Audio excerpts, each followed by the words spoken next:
نگاه کن. خداوند هر بیگاه به ما چگونه زیبایی را می بخشد.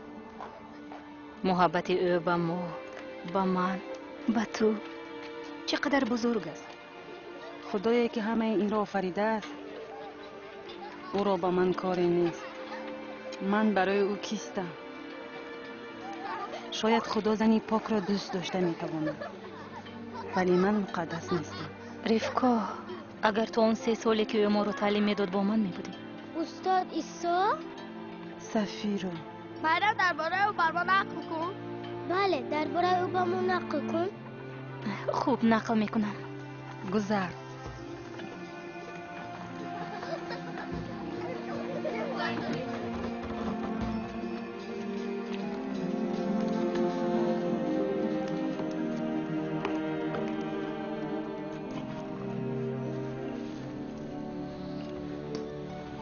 نباشد ما از خودی اول سر میکنیم. وقتی که عیسی را خوردی. نه، برای فهمیدن حکایه عیسی ما باید به ابتدا برگردیم. نوشته ها میگویند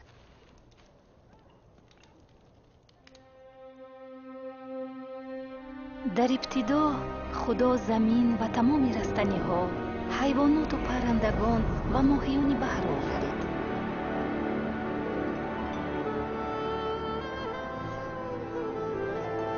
از خاک آدم را آفرید و بر او نفس حیات دمید و او را آدم نام گذاشت.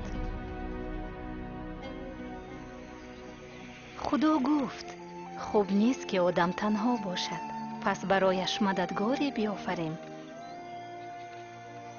خدا قبرغه آدم را گرفته از آن زن حوا را آفرید، نه سر تا که بر او راهبری کند، نه از پایها تا که او زن را پایمال کند، بلکه از قبرغه که با او برابر باشد تا که در زیر حفظ او باشد و مرد او را دوست دارد. خدای محبت مرد و زن را آفرید تا که آنها صورت او را تجسم کنند و در موافقت با او زندگی کنند. خدا به آنها قدرت داد که با آفریده های او حکمرانی کنند. آدم و حوا در باغ زیبا و خوش هوای عدن در حضور خدا زندگی می کردند. در باغ خدا با آنها معاشرت می کرد و آنجا نه درد، نه اندوه و نه مرگ بود. و خدا گفت آدم، از هر درختی باغ خوردن ممکن است، اما از درخت معرفت نیک و بد زینهار نخورید. اگر گوش ناندازید حتما خواهید مرد.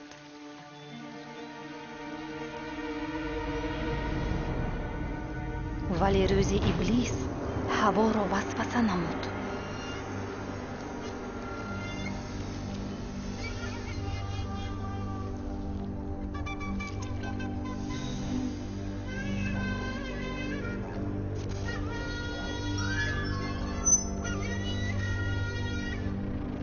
زن میوه را کنده آن را چشید و به شوهرش که در بر او بود بداد، او نیز چشید.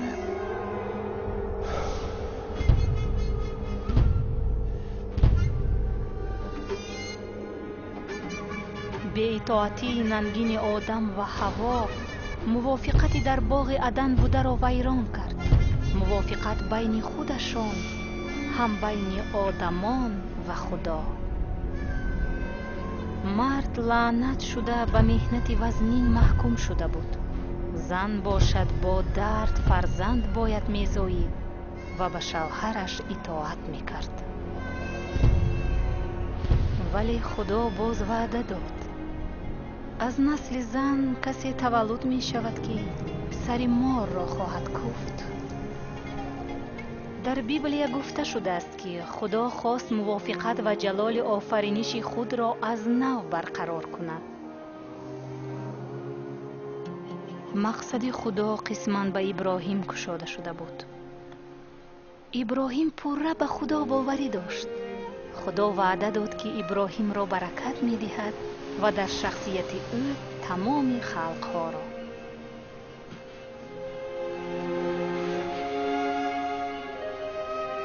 خدا وعده داد که به او نسل بیشمار چون ریگ ساحل و ستارگان آسمان می دهد. ابراهیم به خدا باور نمود و خدا او را خدمتگار خود کرد و ابراهیم را دوست خدا نامید. باری خدا قرار داد که ابراهیم را بیازماید و فرمان داد که پسرش را قربانی کند.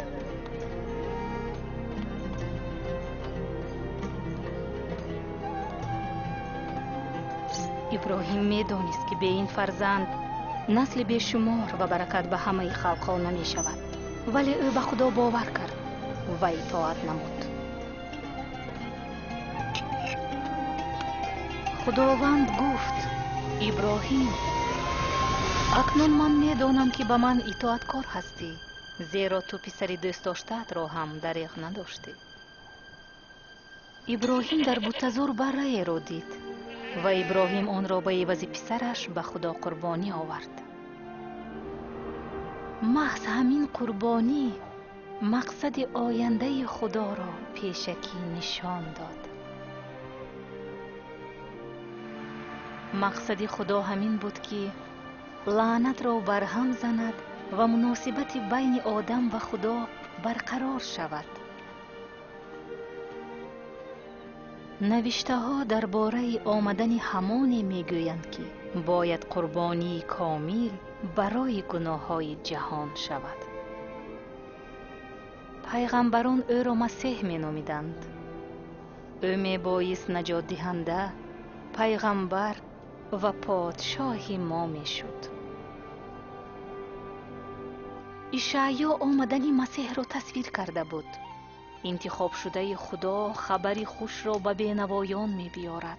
روح افتادگان را شفا می بخشد، بندیان را آزاد می کند و وقت نجات خدا را اعلان می کند. برگذشت سالها در زمین استادی با نام عیسی پیدا شد. آیا او همانی بود که می توانست شیطان را نابود کند و نور را به دنیای تاریک بیارد؟ آیا او مسیح وعده شده بود که آدمانی در ترس و شرم بوده را که سستی خود را حس می کنند می خرد؟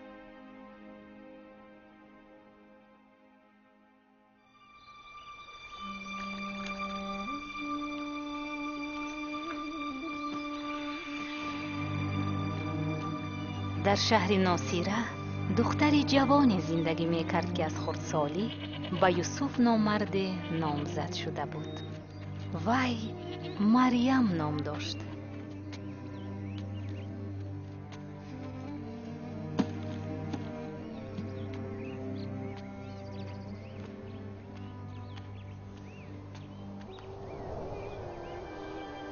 خداوند با توست، او تو را برکت داد. نترس مریم، خدا به تو مرحمت کرد. تو حامله دار شده پسر تولد میکنی و نامش را عیسی میگذاری. ولی من دخترم، این چه خیر می شود؟ روح القدس بر تو خواهد آمد و قوت خدا بر تو سایه خواهد افکند. کودکی که تو در بطن داری پسر خدا نامیده خواهد شد. خویش تو الیسابت هم کودک تولد میکند، گرچنده که به سن پیری رسیده است. وی نازای بود و حالا ماه ششم اوست. با خدا همه چیز امکان پذیر است. من کنیز خداوند هستم. بگذار چی طوری که او گفت بشود.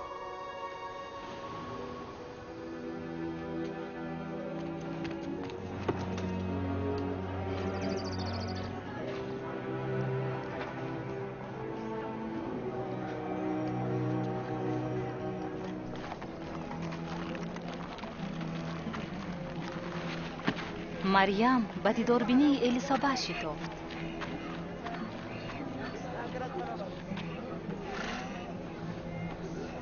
الیسابت، مریم، دخترم.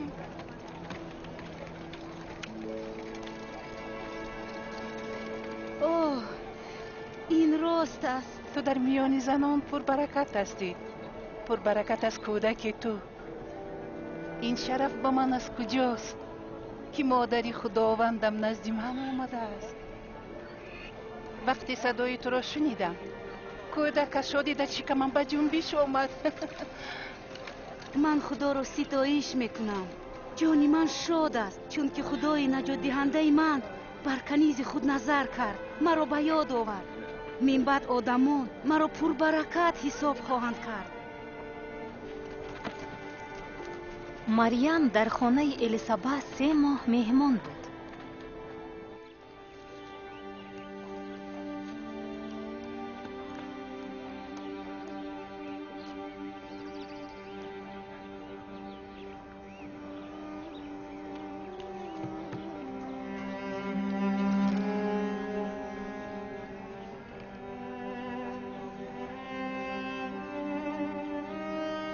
یوسف حامله‌داری مریم را فهمیده قرار داد که پنهانی وی را جواب دهد.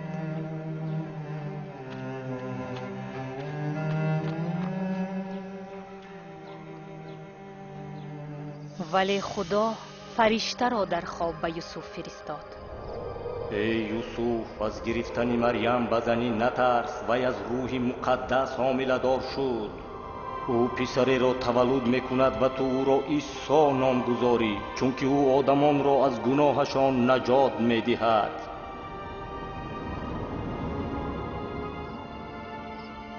و یوسف مریم را به زنی قبول کرد.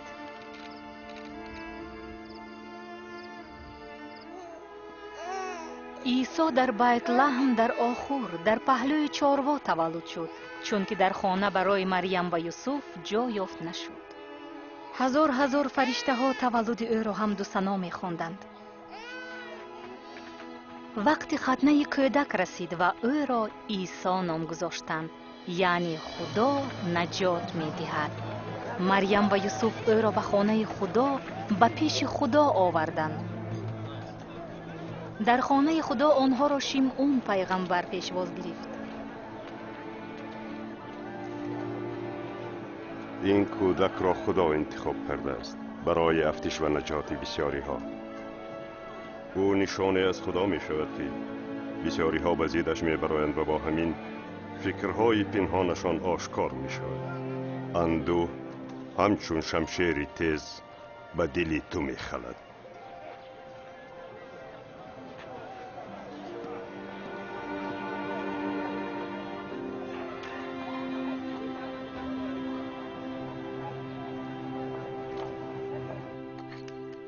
این را شنیده من فهمیدم که عیسی به مانند دیگران نیست. برای چی فرشته عیسی را پسر خداوند نامید؟ ولی گپ نه درباره علاقه خدا و زن می رود. نه، در خاطر دارید مریم با مرد نبوده است. عیسی از روح القدس تولد شد و این معجزه بود. خدا همه چیز کرده می تواند. شما با این باور نمی کنید؟ عیسی مثل من و شما تولد شد، ولی تولد او معجزه بود، چون که او نه تنها آدم بود. از گناههای خود رو گردانید، تعمید گیرید و خدا گناههای شما را میبخشد. خدا با واسطه پسر الیسابت یحیای تعمید دهنده گپ میزد وقتی که او آدمان را در دریای اردن تعمید میداد. من شما را با آب تعمید میکنم، ولی تواناتر از من می آید که من سزاواری کشادن بند پایافزال او نیستم. او شما را با روح القدس و آتش تعمید خواهد داد.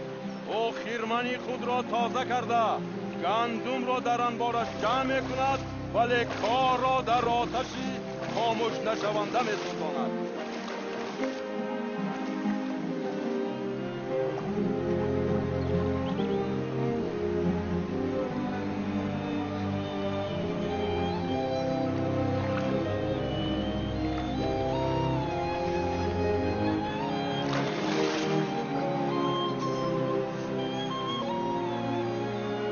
و روح مقدس در شکل کبوتر فرود آمده بر عیسی قرار گرفت. و صدایی از آسمان می گفت تو پسری عزیزی من هستی و حسن توجه من بر توست.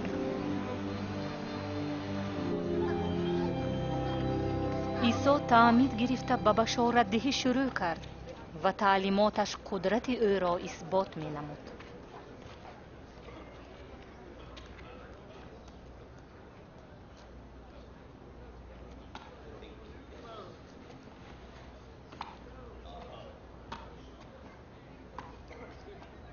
همین پسری مریم؟ بله همان. خاموش.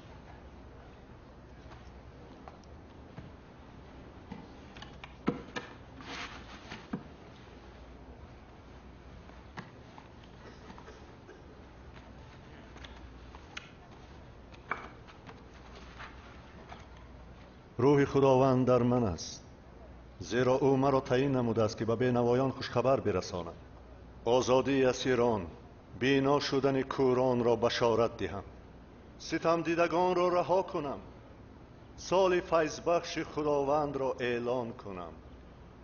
چه خیلی خوب میگوید.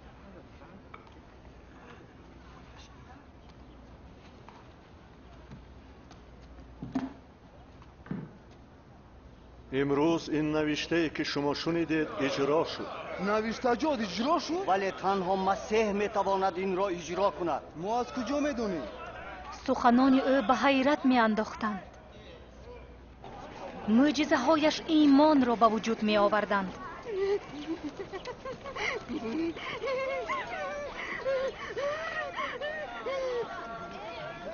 همان زن است. باز همان احوالش.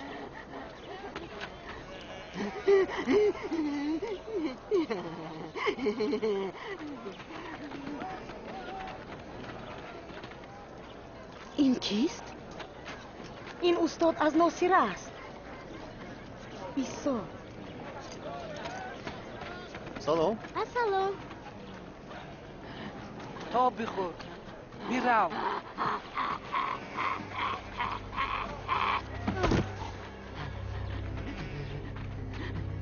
استاد وی را واگذار، با یک نظر با وی ناپاک شدن ممکن. مریم. با تو چی لازم؟ عیسی ناصری، ما میدانیم که تو هستی فرستاده خدا. آرام شوید. روحی بدی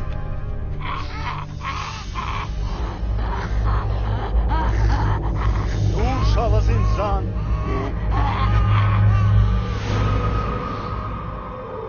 وی مرد. او کشت وی رو. حاضر به وی دست میرسونند. نه، خودش این کارو نمیکرد. مریم دختر ابراهیم.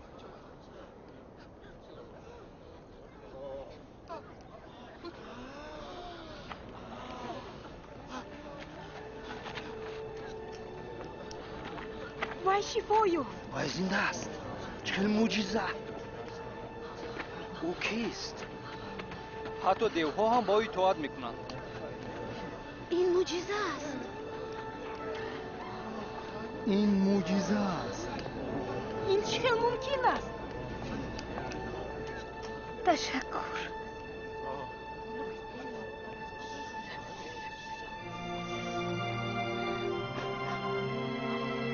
تشکر.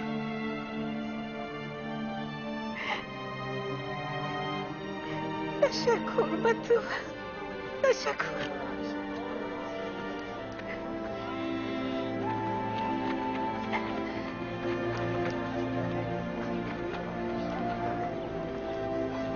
از آن روز من او را پیروی کردم.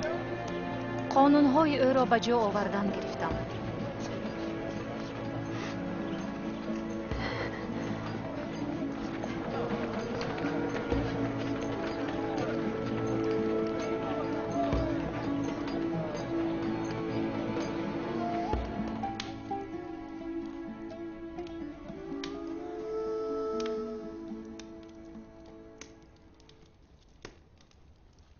سالها من در شرم و ننگ زندگی می کردم، ولی عیسی آبرو را به من برگرداند.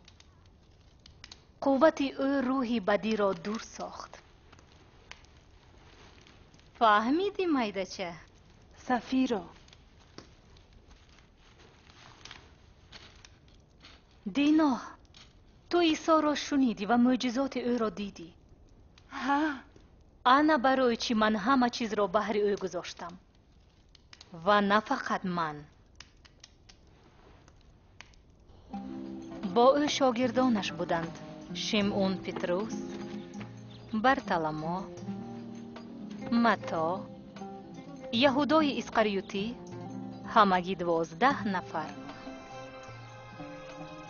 و زنان: سوسن، یوحنا، من و دیگر زنان که به عیسی و شاگردانش با پول و مال کمک میکردیم.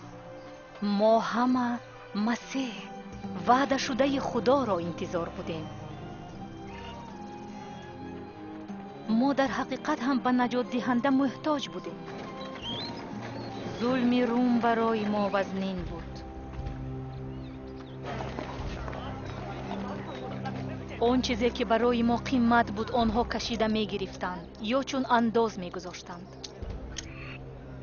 گشنگی ما هم جسمانی بود و هم روحانی.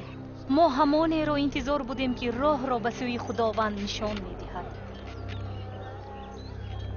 سالهای مایوسی و مبارزه ما را ناامید کردند. ولی عیسی کجایی که نمی رفت به آدمان این امید را بر می گرداند.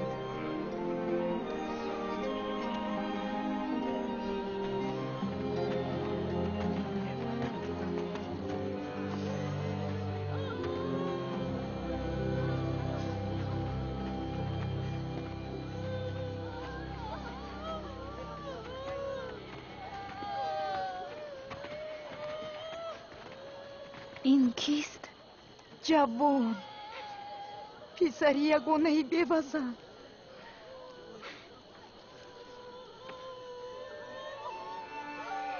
جوان مرد برخیز.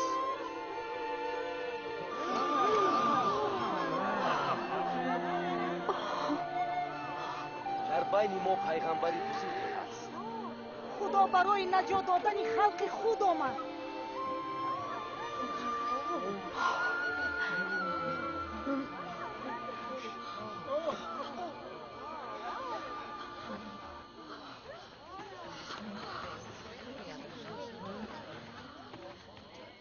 خوشبختند کسانی که روحاً ضعیفند، چون که پادشاهی خداوند از آن شماست. خوشبختند کسانی که حالا گرسنه‌اند، چون که سیر خواهید شد. خوشبختید شما وقتی که مردم به خاطر پسر آدم از شما نفرت میکنند، شما را میرانند. آن روز خرسند باشید و از شادی برقصید و بدانید که مکافاتتان در آسمان بزرگ است. گذشتگان با پیغمبران چنین رفتار میکردند. 16 17 18 19 20 همه آن چیزی که من دارم. چی معنا دارد؟ همه چیزی که وای دارم. بر حال شما ثروتمندان، زیرا الکی تسلی دل خود را یافته اید.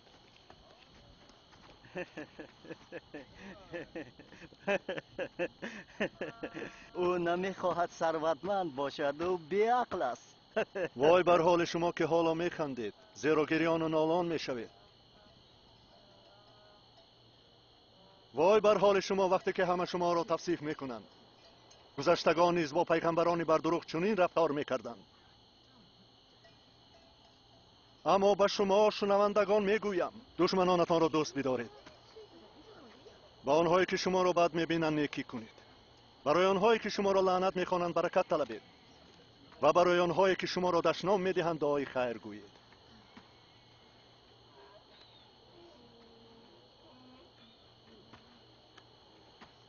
اگر کسی به یک طرف رویتان زند، طرف دیگری رویتان را بر او بگردانید.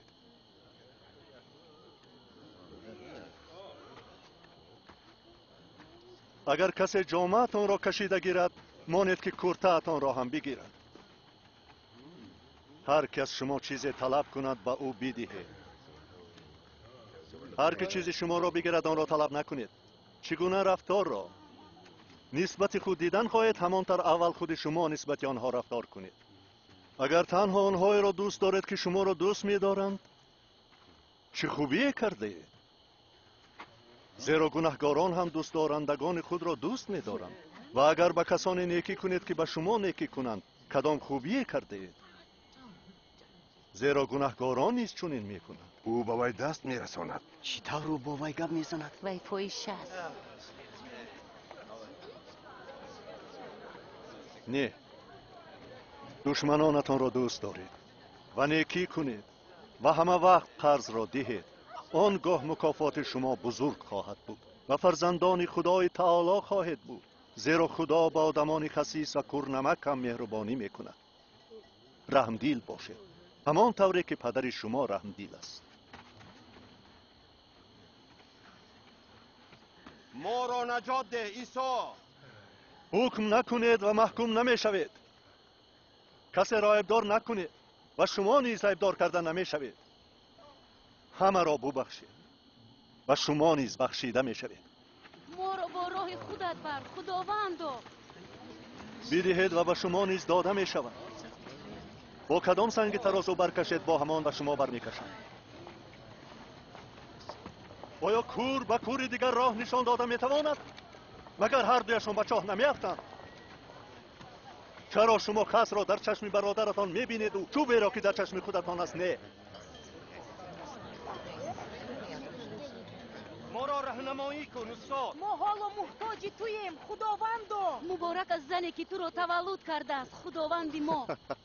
خوشبختان آنهایی که کلام خدا را میشنوند و اجرا میکنند.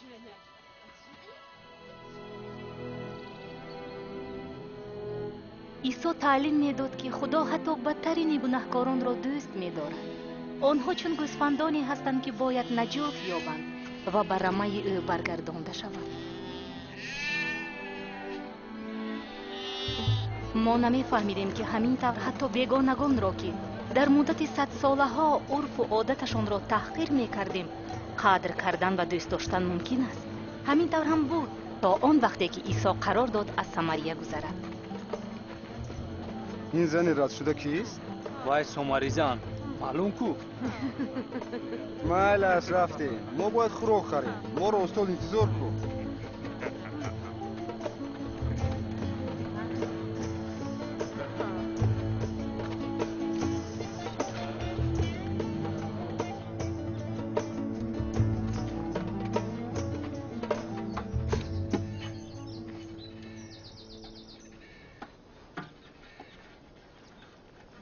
به من آب ده.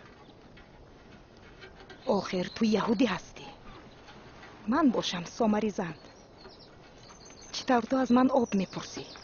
اگر تو میدانستی که خدا چی دادن میتواند و کی به تو میگوید که به من آب ده، تو خودت از او میپرسیدی و او به تو آب حیات را میداد. ظرفی نداری که از چاه آب کشی. چاه چقور است، از کجا آب میگیری؟ پدری ما یعقوب این چاه را به ما داده است. او خودش، فرزندانش، چارواینش از این آب خوردند. تو از خودی یعقوب بزرگتر نیستی کو؟ هر کسی که این آب را نوشد باز تشنه میماند، ولی کسی که آب داده مرا نوشد هرگز تشنه نمیماند. این آبی که من میدهم سرچشمه حیات ابدی است برای کسانی که آن را می نوشند. جناب، به من آن آب را ده و من دیگر تشنه نمیمانم تا که برای آب کشی دیگر به اینجا نآیم. رفته شوهرت را جیغ زن و پس بیا. من شوهر ندارم. تو راست میگویی که شوهر نداری. تو 5 شوهر داشتی و مردی که حالا با توست شوهر تو نیست. تو راست گفتی. استاد، میبینم که پیغمبر هستی. پدران ما در بالای این کوه به خدا سجده میکردند، اما شما عبریان میگویید که جای سجده به خدا یروشلیم است. با من باور کن، وقتی میرسد که نه در بالای این کوه و نه در یروشلیم سجده میکنید. شما نمیدانید به کی سجده میکنید، ولی وقتی میرسد و الحال رسیده است که سجدگاران حقیقی به پدر، به روح و راستی سجده میکنند، چه طوری که او سزاوار است. خداوند روح است و آنهایی که او را پرستش میکنند باید به روح و راستی سجده کنند. آن همون زن. چطور بابای گپ میزند؟ او میدوند که اون زن کیست؟ من میدونم. مسیح به نزد ما میبیاید و وقتی که میبیاید همه چیز رو خبر میدهد. این منم.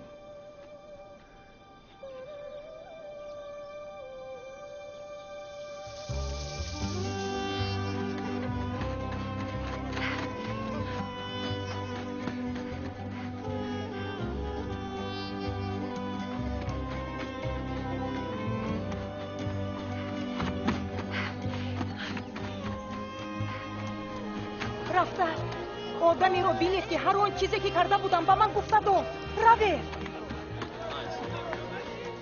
آیا او مسیح نیست؟ مسیح؟ مسیح؟ پیغمبری وعده شده؟ نه ناممکن. رفته بینید. روید آخه. رفته.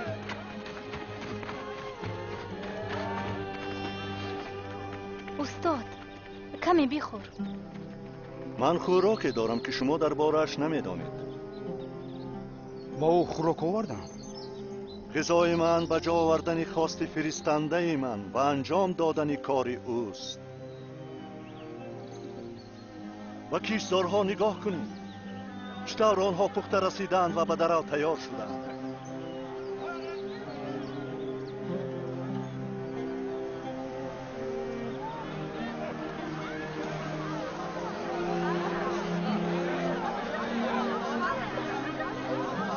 ببینید چقدر مردم. خبری خوش برای سومری ها هم.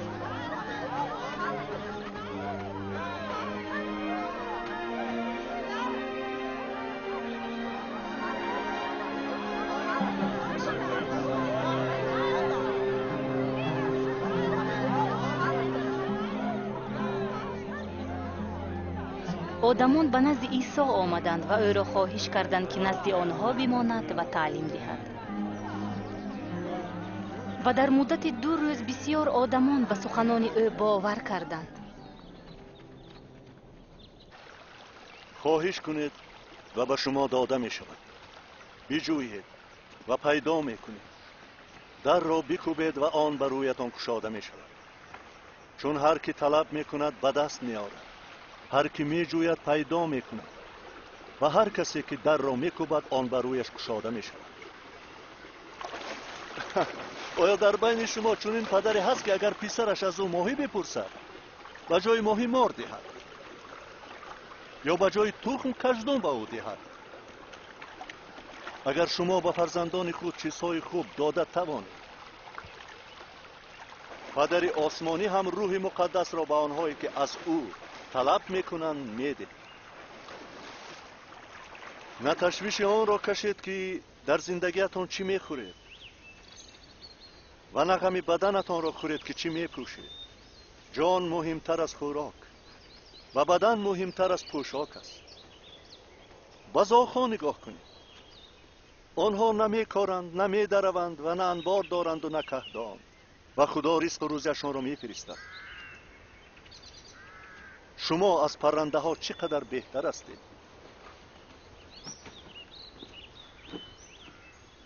کدام شما با غمخوری میتواند عمرش را اقلاً 1 ساعت درازتر کند؟ اگر شما چنین یک کاری ناچیز را کرده نتوانید، چرا غمی چیزهای دیگر را میخورید؟ به نشو نمای گلهای سوسن نگاه کنید. آنها نه مهنت میکنند و نه میریزند. حتی سلیمان با تمام شرف خود مثل یکی از آنها نپوشیده است. اگر خدا علف صحرایی را که امروز است و پگاه به آتش پرتافته می شود چنین پوشاند، شما را نیز پوشانده می تواند. ای سستیمان ها، خداوند ایمان ما را زیادتر بکن. اگر ایمانتان دانه خردل بر این باشد، به این درخت انجیر ریشه‌کن شو و به بحر شنانده شو گویید، وی به شما اطاعت می کند.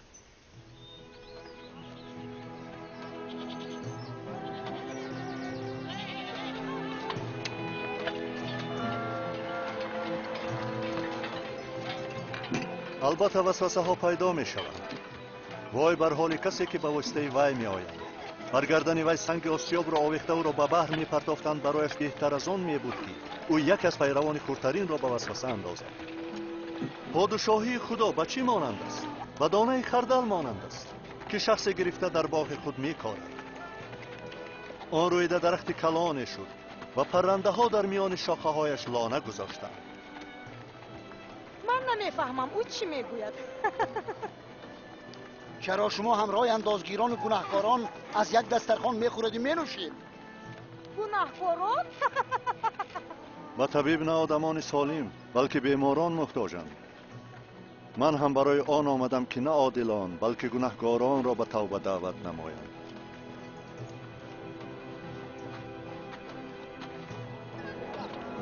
او آمده ایستاده است. نگاه کنید. او البته اینجاست. عیسی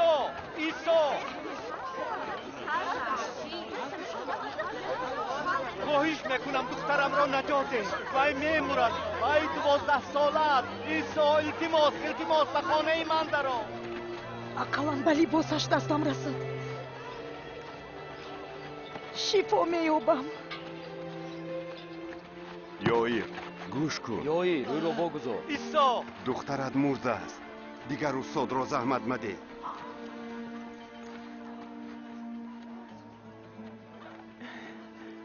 نترس، فقط ایمان داشته باش و او نجات مییابد.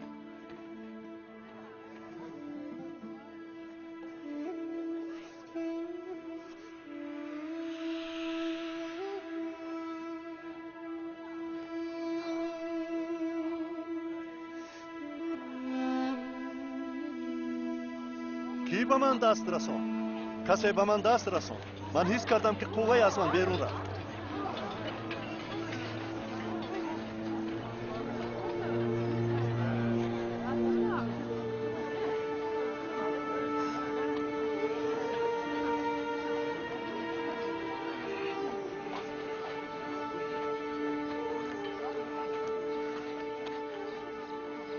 این من به تو دست رساندم. 12 سال من خون روی دارم. من تمامی پولم رو به دختران صرف کردم.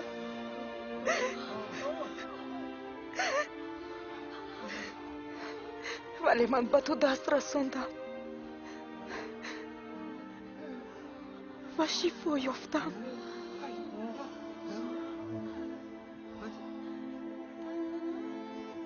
دخترم، ایمانت تو را نجات داد.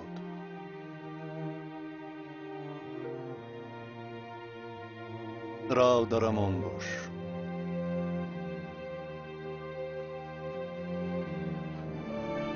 تشکر به تو.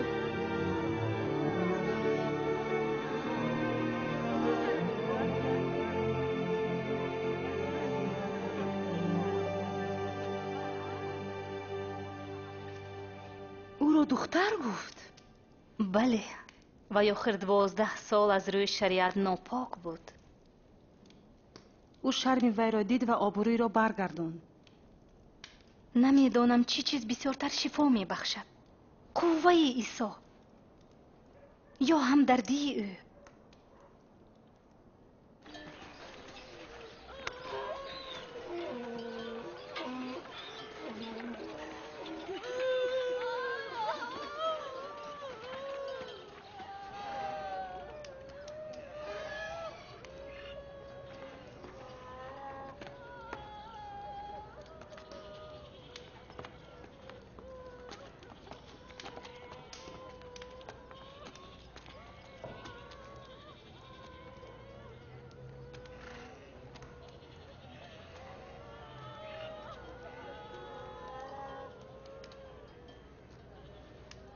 گریه نکنید. او نمرده است بلکه خوابیده است.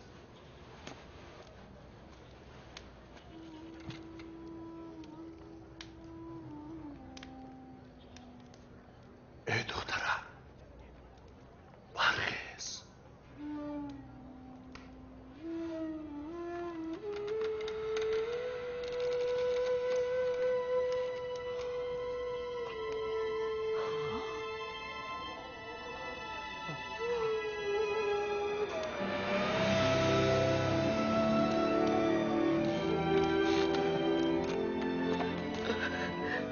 و او خوراک دهید.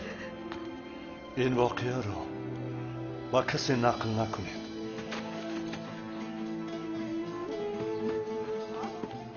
وای زنده است. دختر خوجایین استاد با او حیات برگردون. خدا را شکر وای زنده شد. آوازه در باره معجزات او پهن شد و باز هم بسیارتر آدمان عیسی را پیروی نمودند.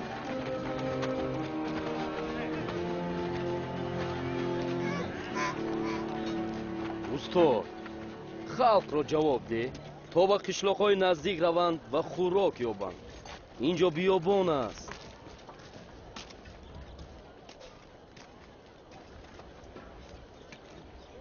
خودتان با آنها خوراک دهید. ما فقط 5 نان و 2 ماهی داریم.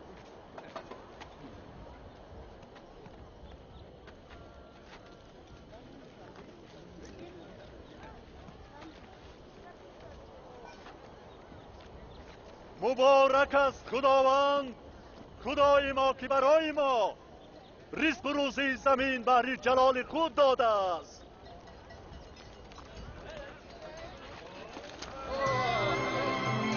این معجزه است. معجزه. ما همه تا سیر شدن خوردیم. از باقی مانده آن 12 سبد پر شد. برای اکثریت این معجزه عیسی برکتی شد و بسیاری ها از پی او رفتند.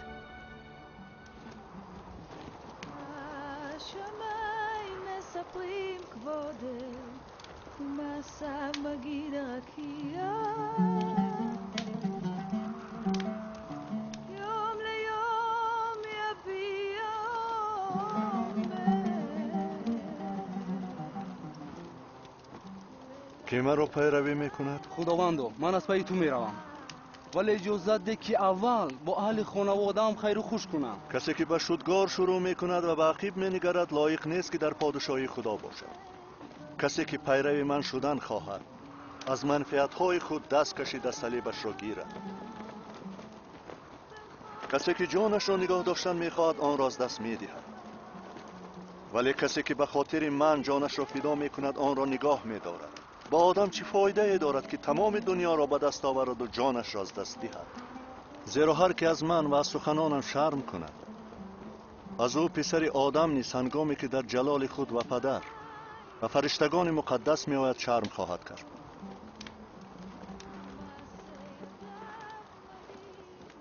در اینجا شخصانی هستند که هنوز در قید حیات بودنشان پادشاهی خداوند را می بینند.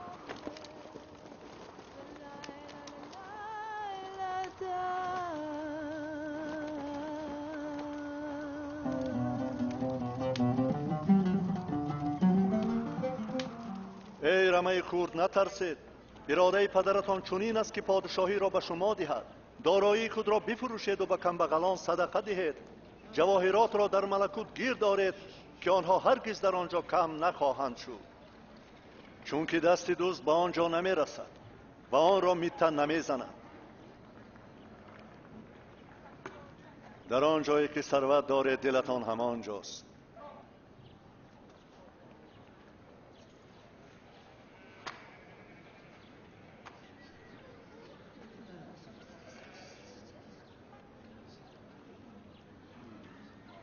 ای زن، تو از بیماریت رها یافتی.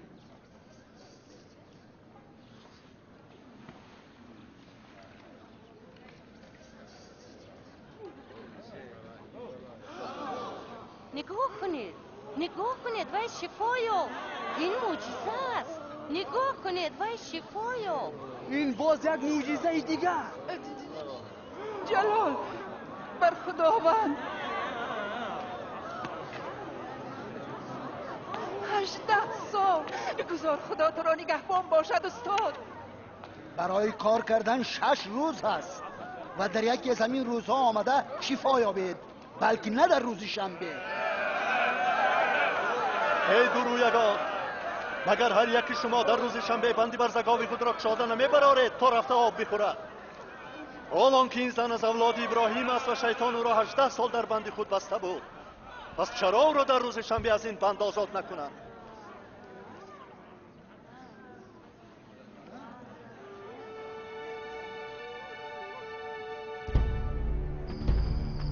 تأثیر عیسی حکومت روم و پیشوایان دینی ما را به خواطر می انداخت. بسیاری ها علیه او را پادشاه اعلام کردند. پادشاه؟ شاه دزدان، کمبغلان، فاحشه ها. ما این گونه شخصان را دیده ایم. آنها می آیند دعوای می کنند و می روند. آنها فراموش شدند. خطا نکنید. پیروان او زیاد شده ایستادند. آدمان با او باور دارند و باور می کنند که او پادشاه است. من شما را آگاه می کنم، اگر به ترتیبی دوام یابد شما جوابگر هستید.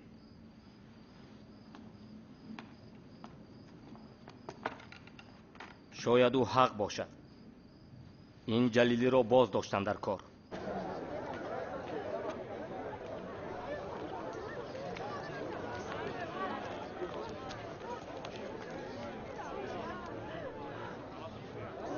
در اینجا تنها 2 تنگ است. فقط 2 تنگه. چرا اینقدر کم؟ و شما میگویم که این بیوزنی بیچاره از همه زیادتر خیرات کرد، چون که همه از زیادتی ثروتشان خیر کردند. وای باشد همه آن رزق و روزیش را که داشت بداد. با ما بگوی، تو با کدام قدرت این کار را میکنی؟ کی به تو چنین حقوق داده است؟ من هم به شما یک سوال میدهم. کی به یحیی حقوق داده بود که آدمان را تعمید دهد، خدا یا انسان؟ نمیدونیم کی حقوق داده بود. من هم به شما نمیگویم که با کدام قدرت این کار را میکنم.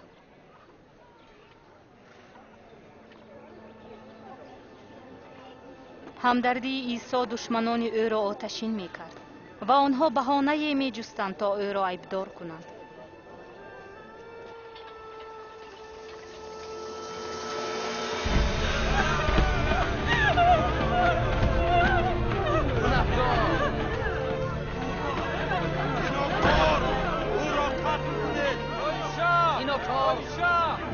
استاد، این زن در وقت زنا دستگیر شده است. موسی در قانونش گفته بود که این گونه زنها سنگ باران کرده شود. بله، کشته شود. کشته شود. تو چی میگویی؟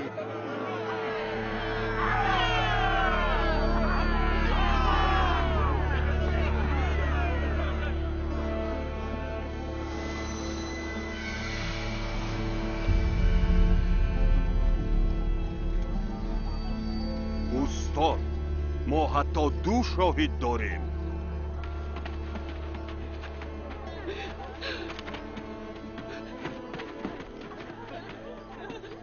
خوش کار کنیم با وی؟ آن مرد کجاست؟ از روی شریعت او هم باید داوری شود.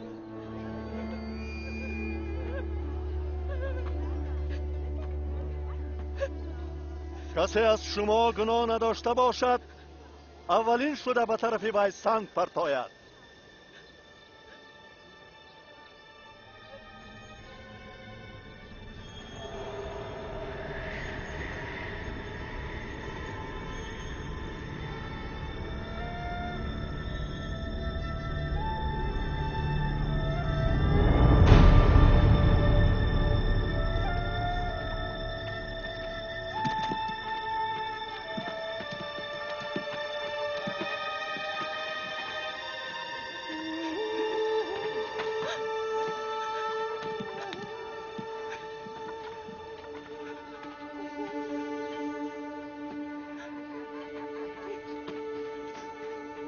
ای زن، کنیانها، محکوم کنندگانت کجا شدند؟ نیستند استاد. من هم تو را محکوم نمی کنم.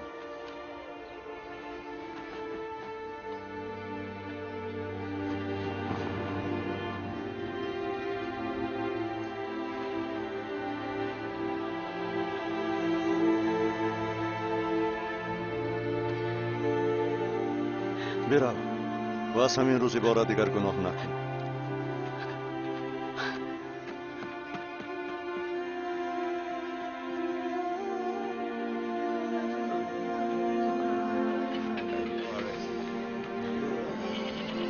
مادر این لباس مرا بردار. در کتفهایم بشین. اکنون میبینی؟ من عیسی را میبینم. دهقان برای کشت کردن برام شنبه را ویران میکند. مقداری از دانه ها برای 70 پایماش با گناهکاران دوستی دارد.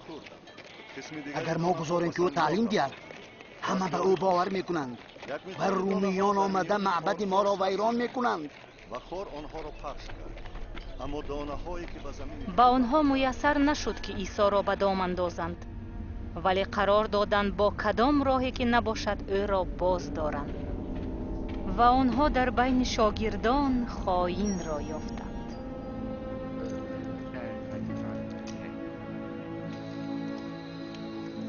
عیسی با شاگردانش به کوه زیتون دعاکنی رفتند. در آن شب او سخت در اضطراب بود.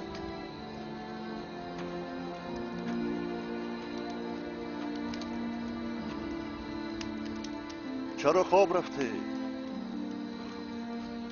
برخیزید و دعا کنید تا که به وسوسه نیفتید.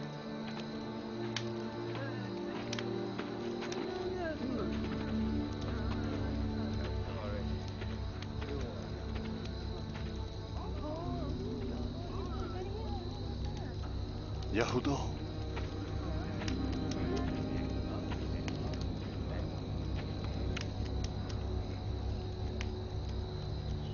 مگر با این بوسه پسری آدم را تسلیم میکنی؟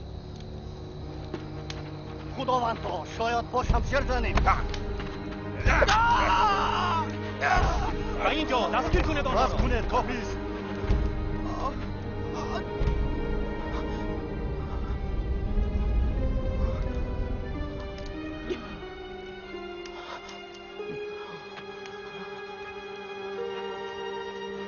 شما مگر مرا رازن گمان کردید که با چوب و شمشیرها آمدید؟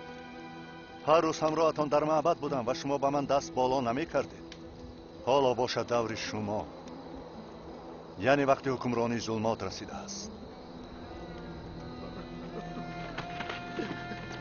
او را دستگیر کنید. دوستش او را فروخت. این شاگردی او بود؟ ما همه او را خوب می شناختیم و به او باور می کردیم. او را زیر نظر گیرید. همان شب پاسبانان او را تحقیر می کردند. تو را کی زد؟ گوی کنی پیشگویی کن. باز کی تو را می زند؟ ایستد گفتم. او را به شورای پیران برید.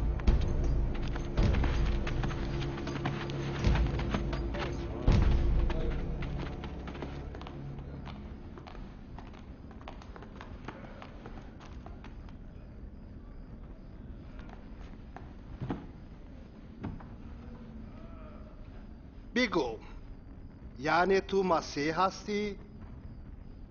اگر من به شما گویم شما باور نمی کنید و اگر خودم سوال دهم جواب نمی گردانید. من بعد پسر آدم از طرف راست خدای پرقدرت خواهد نشست. پس تو پسر خدا هستی؟ تو گفتی که من هستم. او کفر میگوید. دیگر به ما شاهد چی لازم؟ کیف او حق داده است چنین گوید. شما خودتان حال کفرگویی او را شنیدید. خودی ما همه چیز را از زبان او شنیدیم. جزایش مرگ است. او را نزد پیلاتوس میبریم. بله گیرید. او را به نزد حاکم پونتیوس پیلاتوس آوردند. پیلاتوس بیرحم الکی هزارها آدمان را به میخکوب کنی محکوم کرده بود. در این سحری بر وقت شما از من چی میخواهید؟ این آدم مردمی ما را از راه میزند. او با تعلیماتش مردمی یهودا را به شور میاندازد. او عیبدار است. وی به قیصر سپردنی انداز را منع میکند. خود را مسیح و پادشاه مینامد. شاه؟ تو شاهی یهودانی؟ تو میگویی غیر از قیصر پادشاه نداره. از روی قانون ما او باید به قتل رسانده شود، چون که او خود را پسر خداوند نامیده است.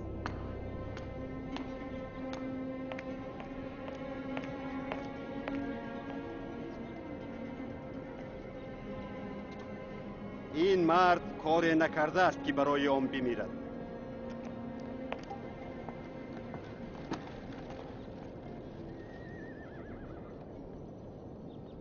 او را با قمچین زنند و جوابش دهند.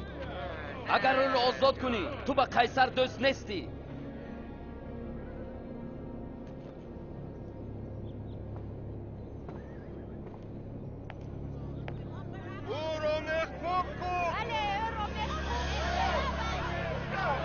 تو و تو او را زنید.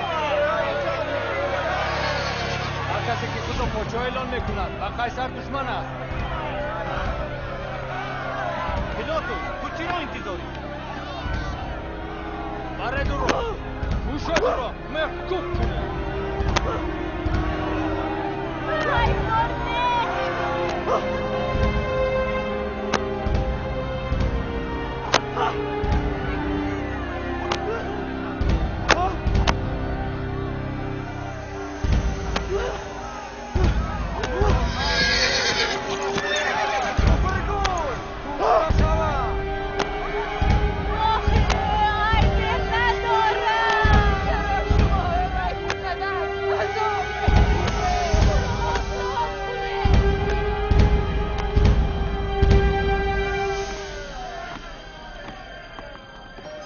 او را محکوم کنید.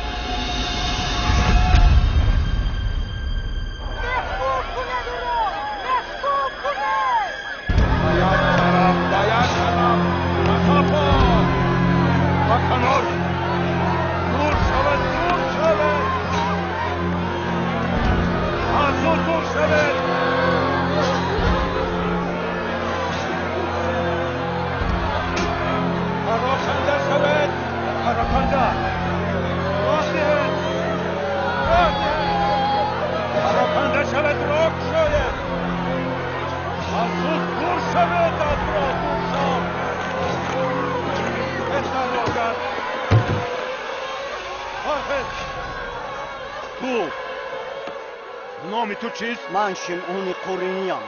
تو میبری. آنها را برید. تو خیست. کام. مصطفا. مصطفا. اطرافون شب.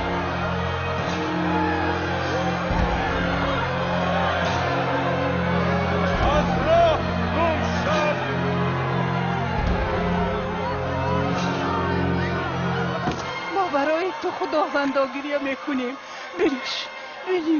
بنوش خداوند. ای زنهای یروشلیم، به حال من گریه نکنید. به حال خود و فرزندانتان گریه کنید. اگر با درخت سبز چنین رفتار کنند، حال درخت خوش چی می شود؟ خدا تو را نجات دهد. ما برای تو دعا میکنیم.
ای پدر، آنها را ببخش چون نمیفهمند چی میکنند. دیگران را نجات بده، کنی خود را نجات دهد. خود را نجات ده اگر مسیح باشی، از صلیب پایان فرا. برای خودت معجزه کن. کسی که بدار کشیده شده است و لعنت خدا گرفتار است.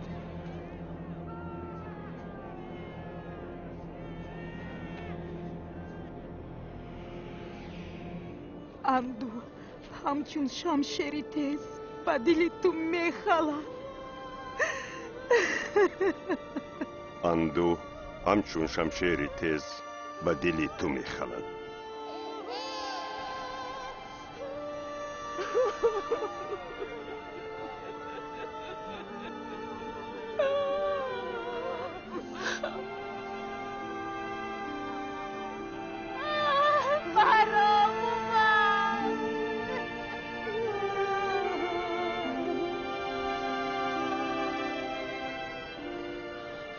مگر تو مسیح نیستی؟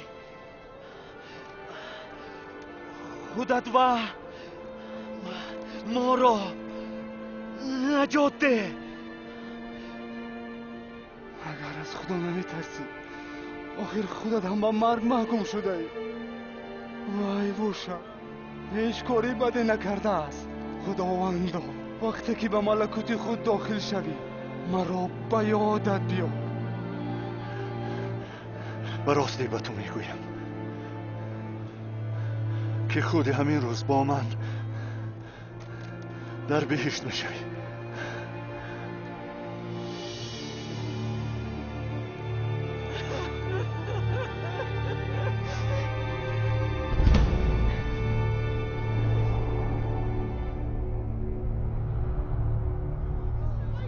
قریبی نصف روزی تمام زمین را تاریکی 3 ساعت فرا گرفت.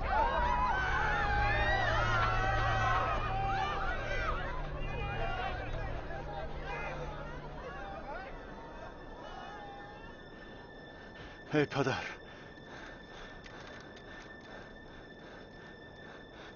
روح خود را و دست تو میسپارم.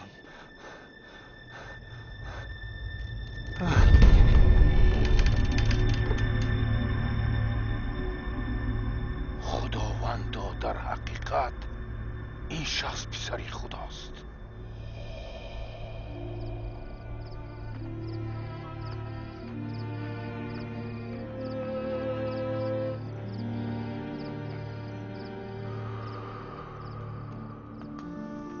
در آنجا یوسف حراماتی نام شخص خوب و نکوکار بود و گرچند اعضای شورا باشد هم در محکوم کنی عیسی اشتراک نکرده بود. او از پیلاطس خواهش کرد جسد عیسی را به او دهند که او را تا روز شنبه گور کند.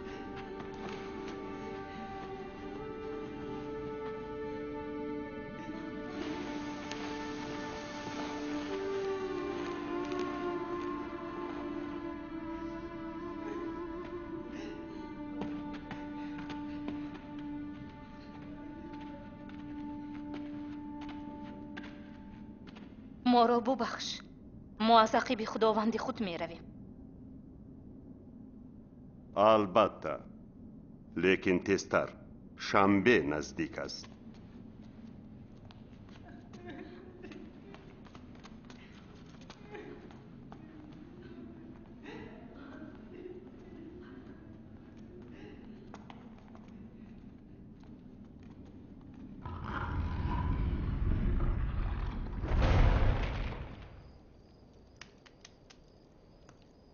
برای چی او را کشتند؟ اگر او از خدا باشد چرا امکان داد که او را کشند؟ من هم همین سوالها را می دادم. عیسی بر دیوها هم قدرت داشت و حتی مردگان به او اطاعت می کردند. چرا او مقابلت نکرد؟ من در نزد او 3 سال بودم. من باور کردم که او مسیح است. و انا او مرد. اکنون من چی کار کنم؟ چه خیلی حادثه غم انگیز، ولی با عاقبت خوب.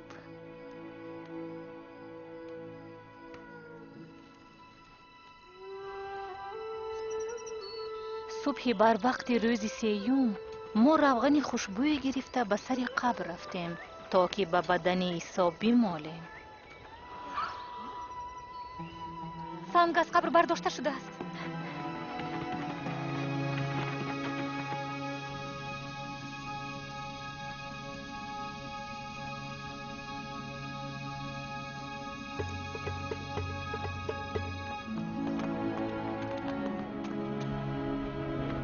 پتروس، یعقوب، یوحنا، گوش کنید. سنگ قبر گرفته شده بود. ما در آمدیم لیکن جسد خداوند نبود.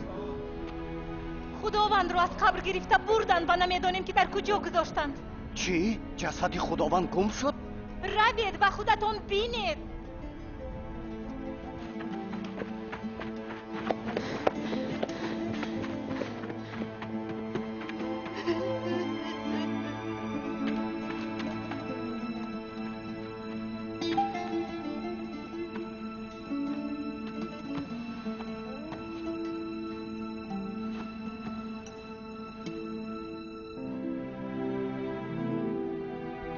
قبر را دیده برآمده پتروس به نزد شاگردان دیگر برگشت.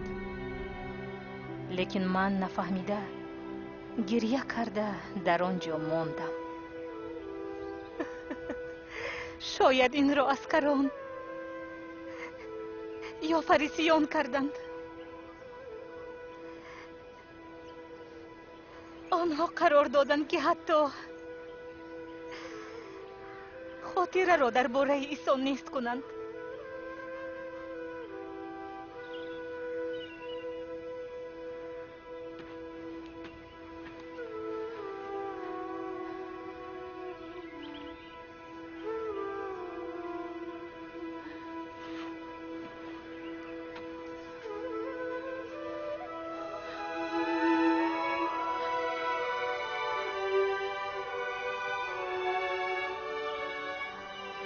ای زن، چرا گریه میکنی؟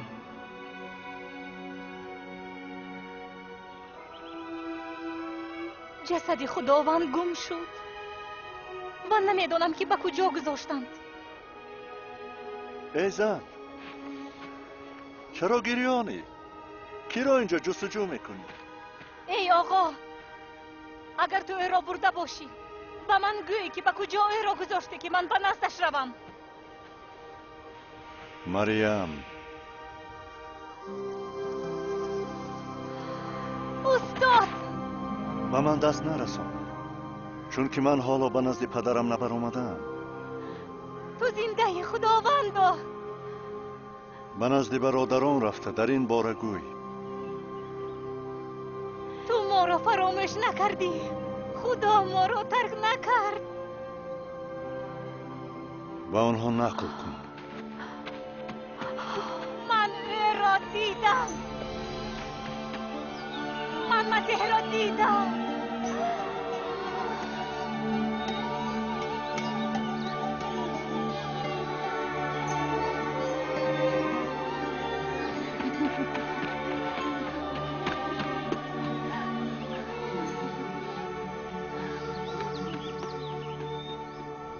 و او احیا شد؟ ها. چطور؟ او از مرگ پرقوت‌تر است. پس برای چی او مرد؟ تا که بر مرگ غالب باید. من در آن روز نه به همه چیز سرفهم رفتم، ولی عیسی یک چند بار به ما ظاهر شد و ما را تعلیم داد.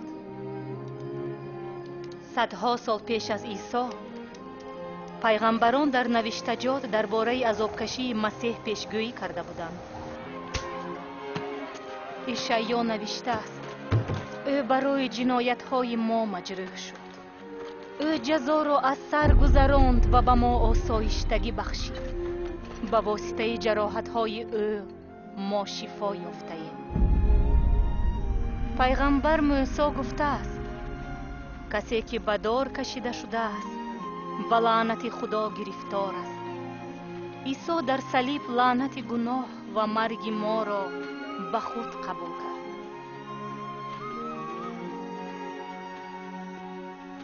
қурбонӣ ва эҳёшавии ӯ моро аз банди бадӣ, аз зулмот, аз ҳаёти пур аз тарс ва торикӣ озод кард.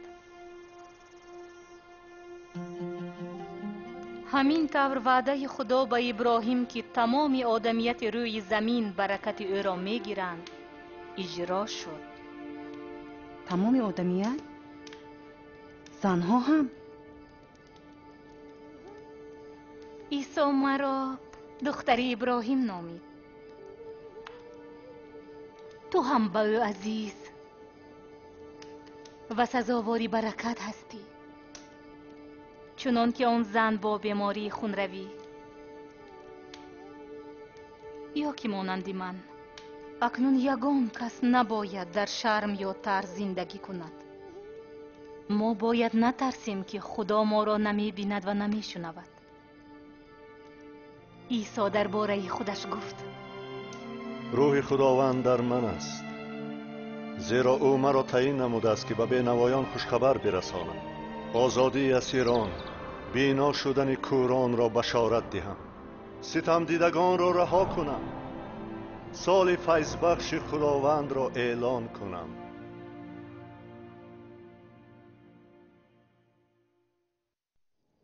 худо туро мебинад, ривко. исо омад то ки умед ато кунад ва сулҳу осоиштагӣ биёрад, ба мо ҳаёти нав диҳад. ӯ кӯдакон, мардон ва занон, сарватдорон ва камбағалон, одилон ва гунаҳгоронро таълим дода обрӯро ба онҳо баргардонд. ӯ одамонро шифо медод, девҳоро берун мекард, мардҳо, занҳо ва кӯдаконро аз банди шайтон озод мекард ва ба ҳамин тарз ӯ қудраташро бар ҳар рӯҳ зоҳир мекард. исо одамони мурдаро зинда мекард ва қудраташро ҳатто бар марг нишон медод. гарчанде ки шайтон ва рӯҳҳои бад боварӣ доштанд ки дар мехкӯбкунии исо ғолибиятро соҳиб шуданд, исо аз нав зинда шуда қудрати бадӣ ва маргро зери пой кард. яъне ӯ масеҳ аст? ҳа, фақат масеҳе ки ваъда шудаи худо аст метавонист корҳоеро кунад ки исо карда буд. ва танҳо масеҳи раҳим, меҳрубон ва пурқудрат сазовори боварӣ ва парастиши мост. худо ҷаҳон ва инсонро офарид то ки дар ҳузури ӯ дар хурсандӣ ҳаёт ба сар барад. ин нақша ва мақсади ӯст. вале мо ба ӯ бовар накардем, амрҳои ӯро ба ҷо наовардем ва ҳамин тавр худро аз худо дур кардем. мард ва зан ҳам аз якдигар дур шуданд ва зиндагии мо дар беитоатӣ давом дорад. навиштаҳо дар бораи мо чунин мегӯянд: ягон шахсе нест ки гуноҳ накарда бошад. оқибати гуноҳ марг ва дуршавӣ аз худо аст. вале худо нахост ки мо ҳаётро дар нанг ва тарс гузаронда дар бораи муҳаббаташ надонем. чӣ тавре ки барраро ба ҷои писари иброҳим қурбонӣ карданд, худо исоро фиристод ки ба ҷои мо бимирад. ҳаёт, марг ва эҳёи ӯ ҳаёти абадӣ бо худо ато мекунанд ба шахсоне ки пайрави исо мешаванд. ин алоқаи қавиро бо худои пурқудрат ҳатто марги мо бурида наметавонад. пеш аз мурдан дар рӯи салиб роҳзан ба исо имон овард ва суханони наҷотдиҳандаро шунид: худи ҳозир бо ман дар биҳишт мешавӣ. ҳаётро ба исо бовар карда мо аз ҷазои абадӣ наҷот меёбем, доимо бо худо мешавем. чӣ тавр? бо имон ӯро пайравӣ карда ва ӯ маро қабул мекунад. мо бо марьям намунаи онем. инҷо чӣ хел кардан дар кор? ба ӯ бовар кардан, дуо кун, бо ӯ гап зан.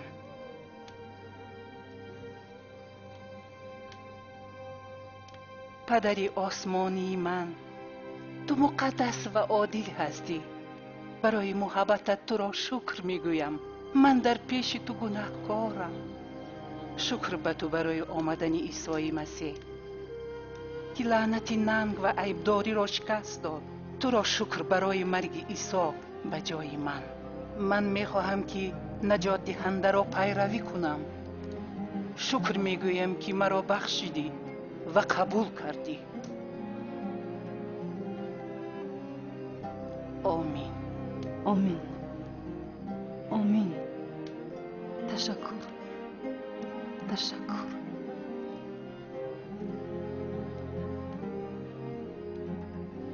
исо гуфт: гӯсфандони ман овози маро мешунаванд. ман онҳоро мешиносам. онҳо аз пайи ман мераванд. исо дар бораи ту медонад, ривко, ва туро дӯст медорад. ин ибтидои муносибатҳои ту бо худо мебошад ва бо гузашти вақт мустаҳкамтар мешаванд. ба ӯ бовар кун. мо аз рӯи каломи ӯ зиндагӣ карда инкишоф меёбем. бо имон ба ӯ дуо карда бо имондорон муомила мекунем. мо суханони исоро дар ёд дошта ба дигарон дар бораи ӯ гап мезанем. خداوند شما را برکت دهد. همه قدرت در آسمان و زمین به من داده شده است. بروید و همه خلقها را به نام پدر، پسر و روح مقدس تعمید داده هر آن چیزی که به شما امر کردم به آنها تعلیم دهید تا اجرا کنند. اینک من همه روزه تا آخر زمان با شما هستم. آمین.